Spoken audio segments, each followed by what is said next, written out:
No matter what moments you are living, or if there are people who dislike you, as long as you do not lose sight of the guiding star of I contribute to others, you will not lose your way, and you can do whatever you like.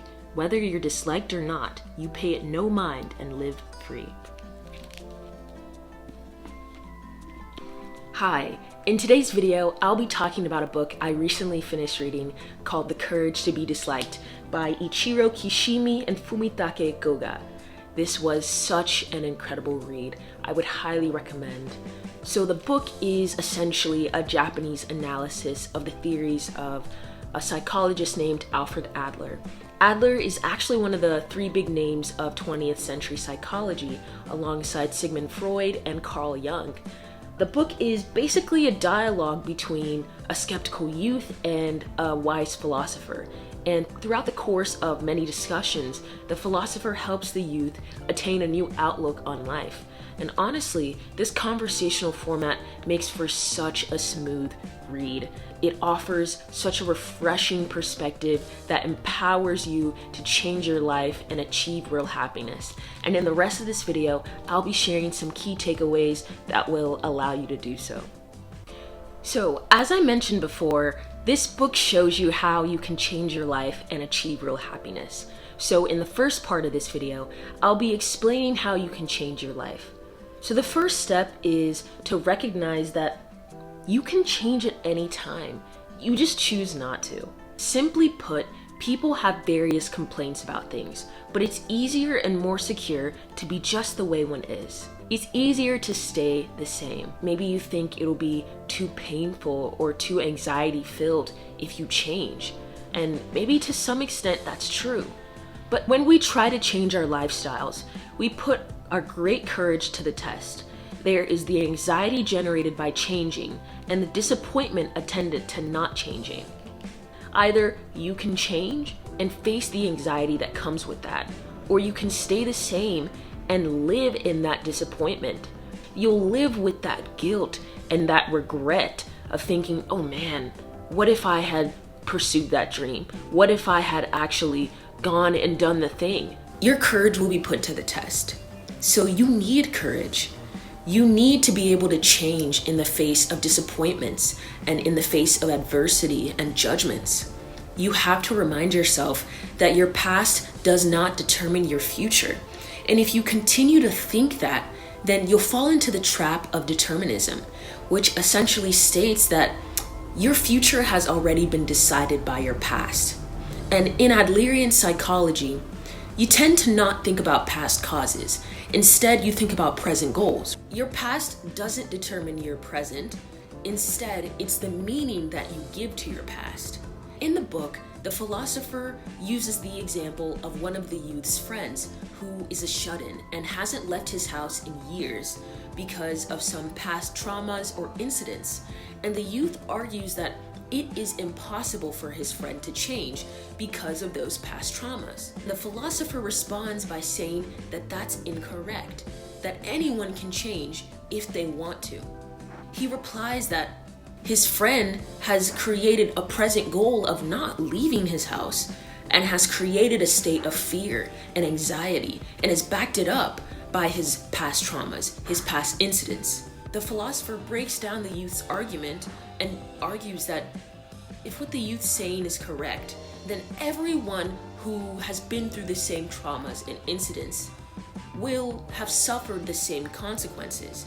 The philosopher says, so if the here and now of everyone in the world is due to their past incidents, according to you, wouldn't things turn out very strangely? Don't you see? Everyone who has grown up abused by his or her parents would have to suffer the same effects as your friend and become a recluse, or the whole idea just doesn't hold water. If you want to change, you must have courage. Remind yourself that your past doesn't determine your future. If you want to change, you can. And if you're unable to, it's because you don't want to. Step number 2. You have to accept that we use trauma as an excuse. We determine our own lives according to the meaning we give our past experiences. We do not suffer from the shock of our experiences. the so-called trauma, but instead we make out of them whatever suits our purposes. Even if you could unpack all of your trauma and trace it back to a specific moment in your childhood, so what? What's done is done, and you can only change it now in the present. So you have to believe that something different can happen in order to break out of old patterns. Life is not a single timeline, it's more of a series of events. Your life is not something that someone gives you, but something you choose for yourself.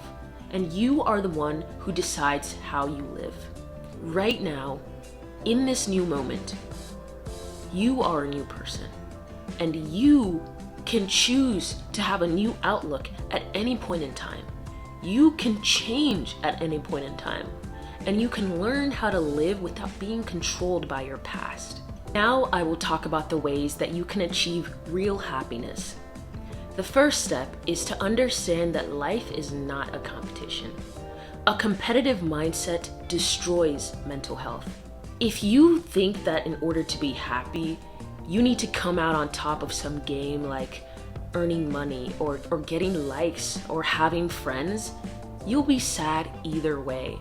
The losers will feel bad for losing, and the winners will constantly be worrying about their success. It does not matter if one is trying to walk in front of others or walk behind them.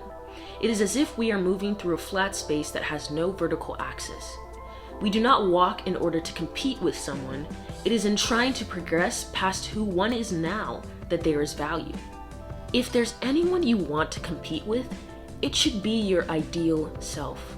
If you want to achieve real happiness, you must withdraw from places that are preoccupied with winning and losing. When one is trying to be oneself, competition will inevitably get in the way.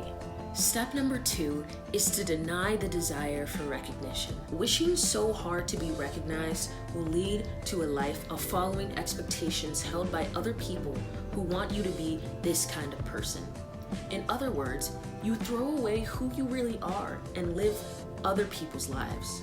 When you constantly feel the need to be recognized, you end up living to satisfy other people's expectations. That leads to a really unhappy and chained life. People who are obsessed with such a desire for recognition will seem to be looking at other people, while they are actually looking only at themselves. They lack concern for others and are concerned solely with the I. Simply put, they are self-centered.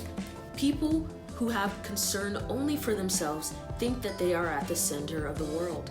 To such people, others are merely people who will do something for me. People who have such a desire to be recognized, they're most often self-centered. They're only thinking about themselves and what people can do for them. In the same way that we shouldn't live to satisfy the expectations of others, you have to understand that people are not living to satisfy our expectations. You are not the center of everyone's world. The faster that you can accept that you may never be recognized, the easier it will be to achieve real happiness. Step 3, adopt a feeling of community. You've got to make the switch from self-interest to concern for others. One needs to think not, what will this person give me? But rather, what can I give to this person?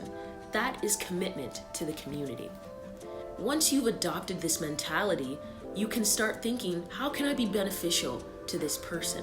And then you start to develop a truer sense of your worth, and you can start to understand how you can be of use to others. The philosopher himself defines true happiness as contribution to the community.